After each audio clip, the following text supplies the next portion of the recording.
তো গাইস আমরা এখন চলে আসলাম কোথায়? সূর্যাপুর। সূর্যাপুরে কি হচ্ছে? প্যান্ডেল। কিসের? দুর্গাপুজোর। গাইস চলো নামো। ওই দেখো গাইস কত লাইটিং এর ঝিকিমিকি।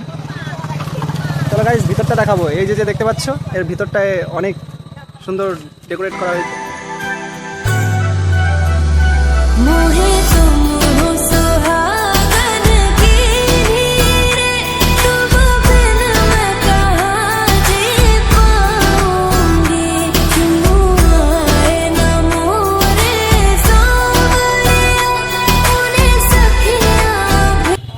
গাইস সব কিছু তো দেখিয়ে দিলাম ভিতরে কি কি আছে। এখন বাইরে বেরিয়ে আসলাম। ওইটা ভিতরে ডিজাইন ছিল, এই যে এটার ভিতরে, আর এটা হচ্ছে যে বাইরে।